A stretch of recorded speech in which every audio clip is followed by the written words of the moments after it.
하나님의 말씀을 통해서 하나님의 은혜가 넘치시기를 간절히 소망합니다. 예레미야 51장의 내용은 바벨론의 멸망에 대한 내용이 계속해서 예언되어서 기록이 되어져 있습니다. 그런데 하나님께서 바벨론 나라를 멸망시키려고 하시는 이유가 무엇입니까? 바로 11절에 보시면 그 이유가 나옵니다. 그 이유는 바로 바벨론이 주님의 성전에 대하여 모독하는 행위를 하였기 때문이었습니다. 구체적으로 말해서 다니엘서 5장 1절에서 4절에 보시면 바벨론의 왕 벨사살 왕은 주님의 성전을 모독한 행위를 하였습니다. 즉 성전의 기명들을 가지고 와서 술을 마시고 금과 은과 동과 철과 나무와 돌로 만든 신들을 찬양했다는 것입니다.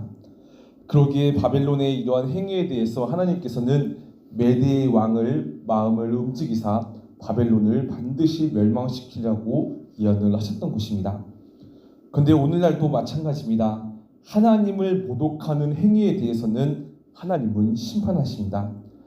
이는 마치 아나니아와 삽비라가 성령을 속임으로 말미암아 죽임을 당한 것 같이, 그리고 말라기서에서 보면 이스라엘의 제사장들이 타락하여서 하나님께로부터 심판을 받는다고 기록된 바처럼 우리 모두도 살아계신 하나님을 모독하는 행위에 있어서는 하나님께서 이를 심판하신다는 것을 알고 정말로 우리는 하나님을 모독하며 살아가는 것이 아니라 하나님의 자녀답게 삶을 살아가야 하는 것을 날마다 추구하며 살아가야 한다는 것입니다.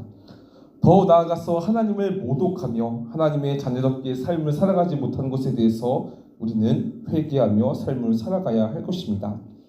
그리고 더 나아가서 하나님을 모독하는 이들이 있다면 그들을 심판하시는 하나님을 믿고 바라보면서 자신의 감정과 판단을 내세워서 그들과 대항하지 말아야 할 것입니다.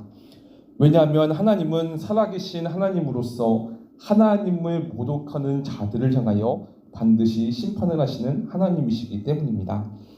근데 여기서 더 한 가지 살펴볼 것은 하나님께서는 하나님을 모독하는 바벨론을 어떻게 심판하시며 멸망시키시냐는 것입니다.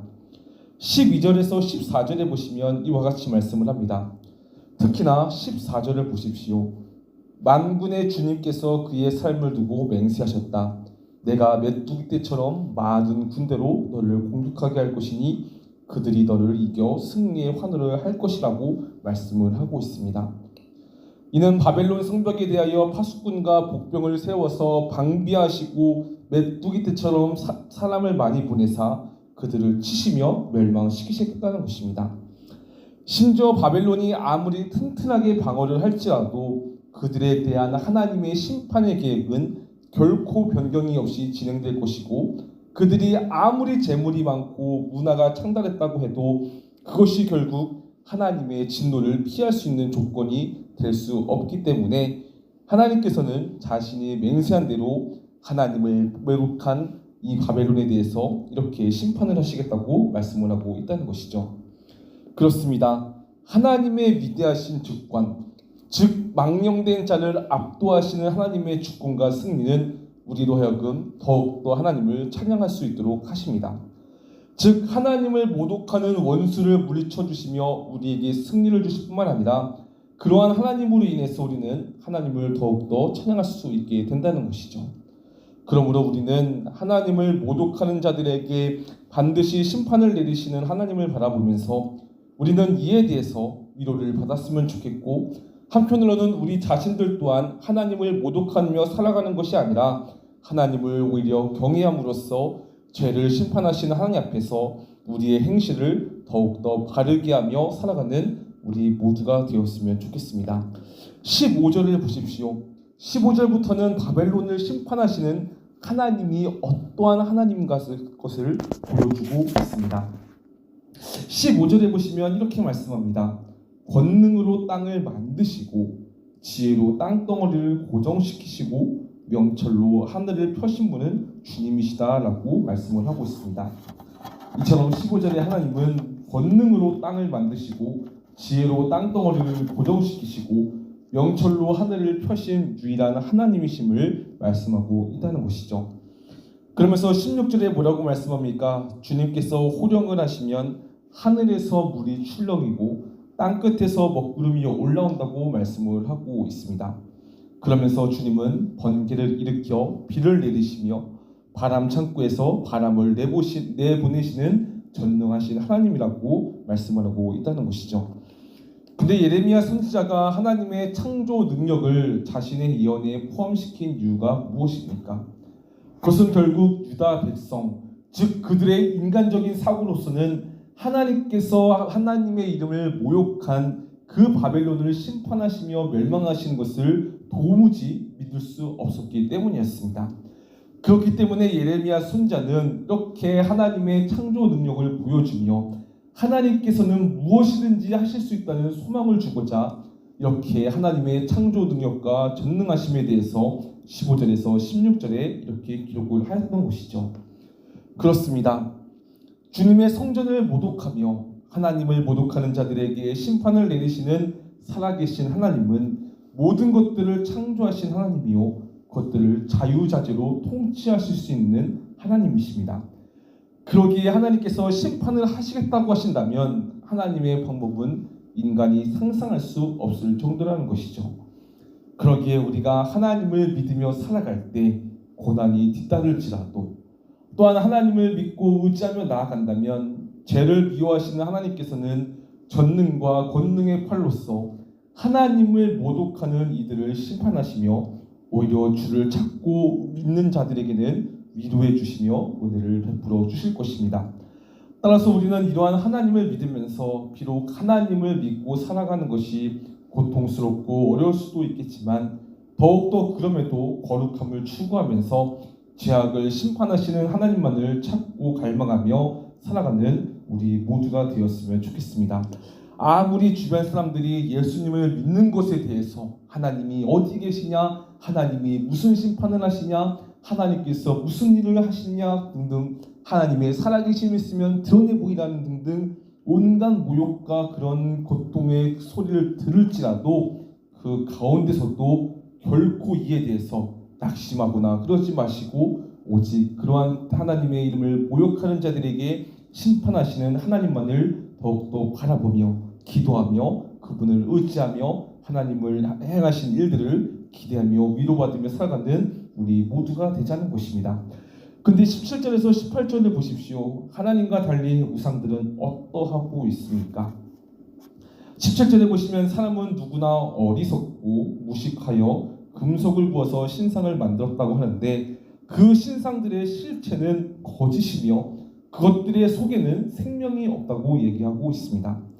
심지어 그것들은 속임수요 그것들 속에는 생명이 없기 때문에 허황된 것임으로써 조롱에 지나지 않아서 결국 은장들은 자기들이 만든 신상들 때문에 모두 수치를 당하고야 만다고 말씀을 하고 있다는 것입니다. 근데 이와 같이 우상들에 대하여 예레미야 선지자가 이러한 것들을 기록한 목적이 무엇입니까? 바로 사람은 하나님을 두려워하는 마음이 없을 때나 하나님에 대한 지식이 없을 때 우상을 만들고 그것들을 의지하며 살아가지만 그 결과는 참혹하다는 것을 보여주고 있습니다. 그 대표적인 예가 바로 앞서 말씀드린 것처럼 바빌로니아에 대해서 멸망하시는 하나님을 바라보면서 그들은 하나님을 믿지 않고 모욕하며 오히려 자신들이 믿고 만들었던 우상들을 의지하며 살아갔는데 그것들에 대해서 하나님께서는 심판을 내리실 때 결코 그들이 믿고 의지하는 헛된 우상들은 하나님의 심판으로부터 결코 아무런 보호를 받지도 못하고 아무것도 아닌 채 하나님의 심판을 그대로 받으며 정말로 구원받지 못한 채 허황된 삶을 살아가고 있기 때문에 정말로 우리가 살아가는 동안 하나님을 의지하지 않고 우상을 섬기며 살아가는 것이 얼마나 어리석고 조롱거리이며 하나님 보시기에 얼마나 어리석뿐만 아니라 교만한 삶의 모습인 것을 우리에게 보여주기 위해서 이와 같이 예레미야 선지자는 이렇게 기록을 하였던 것이죠. 따라서 우리는 날마다 헛된 우상보다는 하나님을 경외하며 하나님을 붙들고 거룩한 주의 백성으로 살아가야 할 것입니다.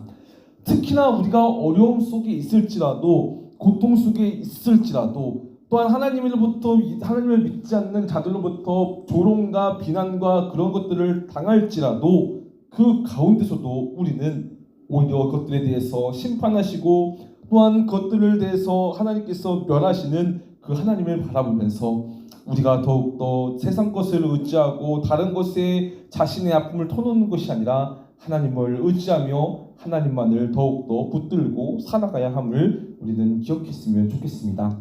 19절에 보시면 야곱의 분기시신 주님은 그러한 것들과 전혀 다르시다고 얘기를 하고 있습니다. 오히려 만물의 조상이요 그분의 이름은 만군의 주시라고 말씀을 하고 있다는 것이죠.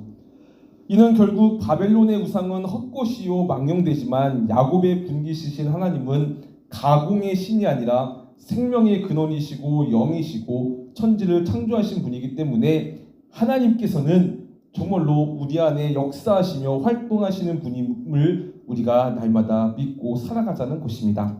따라서 우리는 죄악을 심판하시며 우리의 가운데 만군의 주가 되시는 하나님만을 소망하며 삶을 살아가야 할 것입니다.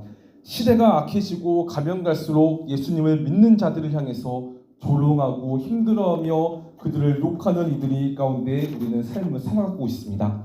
하지만 그러한 모욕과 주님을 모욕하는 그러한 자들을 향하여 우리는 더욱더 그런 것들에 대해서 대항하는 것이 아니라 하나님을 더욱더 의지하며 하나님을 모욕하던 그들에게 하나님의 심판을 내리시는 하나님을 더욱더 바라보면서 그들을 불쌍히 여기며 그들을 위해서 기도해 주며 살아가는 주의 백성들이 또한 되기를 간절히 소망합니다.